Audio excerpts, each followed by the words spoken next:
दुनिया में किडनैपिंग पे बेस्ड लिटरली हजारों मूवीज बनी है, but none of them are even slightly as good as Prisoners. But the question is why? What is it that makes Prisoners so much better? इसी सवाल का जवाब ढूंढने के लिए मैंने प्रिजनर्स मूवी का ब्रेकडाउन किया and turns out Prisoners movie में ऐसे 3 फैक्टर्स है जो इस मूवी को इतना बढ़िया बनाते हैं। और प्रिजनर्स के इस स्पॉइलर फ्री रिव्यू वीडियो में मैं इन्हीं 3 फैक्टर्स के बारे में बात करने वाला हूँ। तो बिना किसी देरी के चलिए शुरू करते हैं। प्रिजनर्स का पहला फैक्टर जो इसे इतना बढ़िया बनाता है इस फिल्म की प्रिजनर्स की सिनेमेटोग्राफी एन हैथवे की तरह ही है, because just like her, it's very visually appealing. But saying that it's visually appealing is an understatement because the cinematography is beautiful. Dark से dark scenes में भी जिस beautiful तरीके से इस मूवी को शूट किया गया है is truly fascinating. But the cinematography isn't just used for visual appeal. इस फिल्म में cinematography का एक greater purpose के लिए भी यूज किया गया है, and that is to set the tone of this movie. Prisoners एक crime thriller है with a really dark tone. लेकिन अगर ये dark tone ऑडियंस के मन में विजुअली कन्वे नहीं किया गया तो फिर मूवी के तो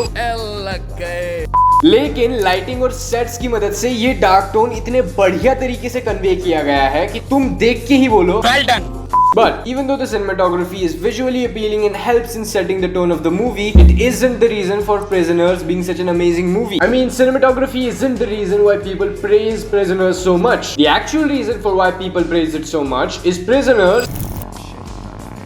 Prisoners की स्टोरी का कॉन्सेप्ट बहुत ही गजब है। It is a story about 2 families, the Keller family and the birch family. तो स्टोरी में होता ये है कि केलर फैमिली और बर्च फैमिली की जो छोटी बेटियां रहती है वो एक दिन बाहर खेलने जाती है। बट द प्रॉब्लम इज कि ये दोनों जब खेलने जाती है इन्हें कोई अडल्ट सुपरवाइज नहीं कर रहा होता और बिना किसी अडल्ट के सुपरविजन के ये दोनों बाहर अकेले खेल रही होती है। And these girls are like 6-7 years old, so you can only imagine how dangerous that situation would be. And unfortunately for the Keller and Birch girls, the worst possible situation happens.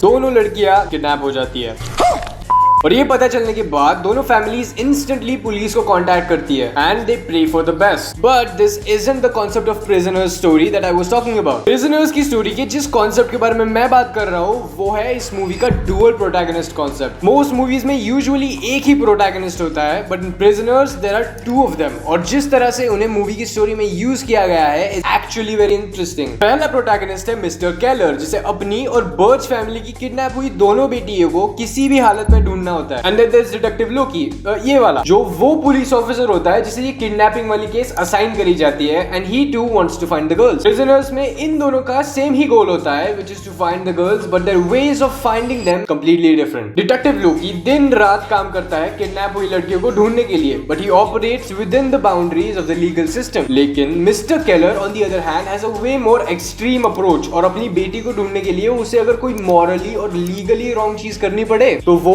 उस चीज को करने के लिए तैयार है। This is what I meant by dual protagonist concept. Story में 2 protagonist होते हैं with the same goal, लेकिन जिस तरीके से वो दोनों अपने गोल को अचीव करने की कोशिश करते हैं उनमें जमीन आसमान का फर्क होता है और उनके मेथड्स के बीच का यही जमीन आसमान का फर्क हमें मूवी को एंड तक देखने में मजबूर कर देता है। But here's the thing, dual protagonist वाले कॉन्सेप्ट की वजह से तुम ऑलरेडी इस मूवी को एंड तक देखने के लिए तो मजबूर हो जाते हो, लेकिन प्रिजनर्स उसके भी एक स्टेप आगे जाती है to give you a crazy moment जिसको देख के ही तुम बोलो Holy fucking shit! और वो Holi fucking shit moment create करता है प्रिजनर्स का प्लॉट ट्विस्ट स्पेशल है। That's because it's this huge revelation जिसको देख के तुम बोलोगे कि that makes sense. But that's not what's so special about it. Prisoners का प्लॉट ट्विस्ट स्पेशल इसलिए है because most of the time जब हमें स्टोरी में कोई चीज रिवील की जाती है we kind of see it coming. Like imagine करो कि तुम एक 4 लौंडों वाले ग्रुप में हो जहाँ पे सभी लड़के एकदम ही लड़कों की तरह एक्ट करते हैं, लेकिन एक बंदा काफी वियर्ड सा रहता है। मतलब ये बंदा ज्यादा गाली नहीं देता, इसको अलग अलग कलर्स के अलग अलग शेड्स के नाम जुबानी याद होते हैं और ये लड़का लड़कियों से ज्यादा लड़कों पे नजर डाले रहता है। And you're like, I know something's off with this guy, but I just can't prove it yet. लेकिन बाद में जाके ये बंदा खुद ही अनाउंस कर देता है कि I'm gay. And then you're like, that explains a lot, but I did kind of see it coming. I mean, coming. लेकिन Prisoners की plot twist की बात ये है कि तुम end moment तक वो चीज expect ही नहीं कर पाते, and that's what makes it so special. Anyways, अगर मुझे इस मूवी को रेट करना होता, then I'd rate it a solid 9 out of 10. अगर वीडियो पसंद आई है तो कमेंट्स में जरूर बताना और अगर चैनल पे नए हो तो इन दोनों वीडियोस को भी चेकआउट कर सकते हो because they are just as awesome. मैं चला बेटर कॉल सॉल देखने, तो मिलेंगे अगली वीडियो में, तब तक के लिए Goodbye my nigger, back to the lobby.